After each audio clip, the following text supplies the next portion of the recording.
මම අද රටටම කතා කරන්න තමයි මේ හදන්නේ. ඉතින් මෙහෙමයි අද අපි බලනකොට මේ රට ඇතුලේ ගෝඨාභය රාජපක්ෂ හිටපු ජනාධිපතිතුමාව මිනිස්සුන්ව පහ කරලා ඇරියා. ඒ කියන්නේ අවුරුදු එකහමාරකට මේ රට පාලනය කරන්න ලැබුණේ. ඊට ඉස්සෙල්ලා මහින්ද රාජපක්ෂ මහත්තයාත් අවුරුදු මං හිතන්නේ 8හමාරක් විතර කෙරුවා. ඉතින් මේ රටේ දැන් 9 වෙනි ජනාධිපතිවරයා තමයි අනුර කුමාර දිසානායක ජනාධිපතිවරයා. එතකොට ඒ වෙනකොට උඩින් පල්ලෙන් ආපු ජනාධිපතිතුත් හිටියා. එකපාරට පාත්‍ච්ච ජනාධිපති මේකේ හිටියා. හැබැයි අපි ගෝඨාභය ජනාධිපතිතුමාට කිව්වේ පාරට බහැලා හරි අපි කිව්වා මේ රට ඔබතුමාට කරන්න බෑ කියලා. මොකද ඔබතුමාට කරන්න බෑ කියලා අපි රට ආපස්සට කියලා කිව්වේ අපිට දැනුණා එදා වෙනකොට බඩු මිල වැඩි වෙලා උද්දමනය වැඩි වෙලා රටේ කිසිම දෙයක් නැතුව ගිහිල්ලා මේ ඔක්කොම රටේ තියෙන මුදල් ටික හොරකම් කරුවා නෙමෙයි කොමිස් ගහලා ගත්තා. මේ කියන්නේ හොරකම් කරලා නෙමෙයි ගත්තේ මංකොල්ල කාලා නෙමෙයි ගත්තේ කොමිස් ගහලා.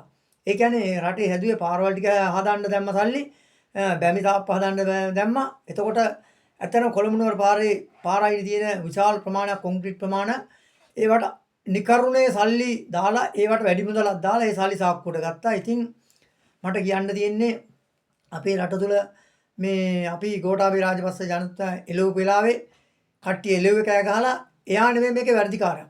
මොකද මෙතන ඇමතිවරු සම්පූර්ණව වැඩිකාරෝ.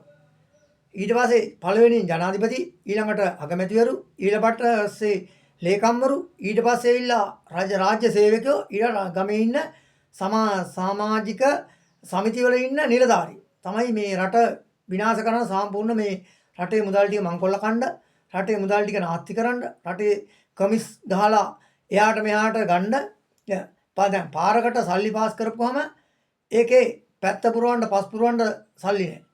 ඒ පාර කොන්ක්‍රීට් කරන්න විතරයි. ඒකත් ගියා ජොයින්ට් එකවත් ගහ ගන්න බෑ. ඉතින් ඒක හන්දා මෙහෙම දෙයක් තියෙනවා.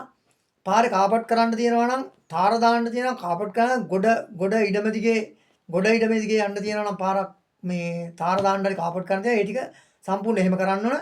එතකොට මේ ගොඩ ඉඩම දිගේ ඇත්තටම කවදාකවත් පාරවල් කොන්ක්‍රීට් කරන්න අවශ්‍යතාවයක් නැහැ. මොකද ඒක ඔරොත්තු දෙනවා මේ නිකම් පොළව.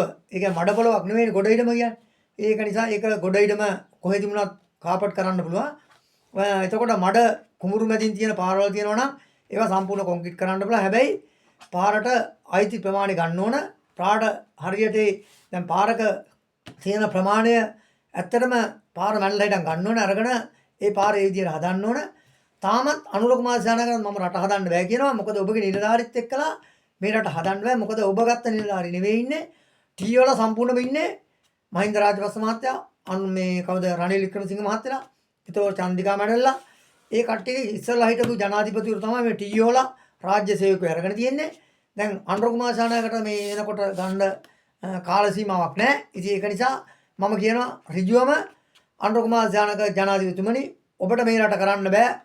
ඔබත් පෙල් ගෝඨාභය රාජපක්ෂ ජනාධිපතිතුමා පෙල් මුළු රටත් පෙල් ජනතාවත් පෙල්. මොකද මිනිස්සුන්ට අහුම්කම් දෙන්න පුළුවන් පාලකෙක් එන තුරු මේ රට හදන්න බෑ.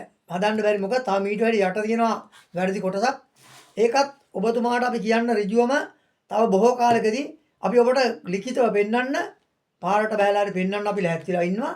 ඔබ බලාපොරොත්තු වෙන්න ඔබට අනිවාර්යයෙන්ම මේ රටේ වැඩි ටික පෙන්වන්න අපි අනිවාර්යයෙන්ම පාරට බහැලා ඔබට පෙන්වන්න අපි ලෑස්තිලා ඉන්නවා. ඔබ බලාපොරොත්තු වෙන්න කියන එක තමයි අපට සූදානම් වෙලා ඉන්න. කොයි වෙලාවෙද කොතනකද ඒ තැනක් නැහැ. ඉතින් ඒක තමයි මට කියන්නේ. මෙන්න අපේ channel එකත් බලන්න හැම කෙනෙක්ම බලන්න විවෘත වේදිකාව.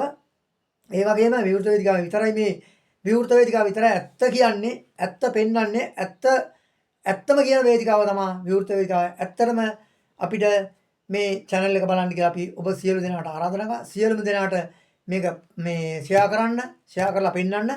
රටේ ඇත්ත කියන ඇත්ත කතා කරන එකම channel එක විවෘත වේදිකාවෙන් විතරයි පෙන්වන්නේ. ඔබට රටට ජය වේවා, ඔබට ජය වේවා කියලා මම මෙතනින් නියන්න වෙනවා.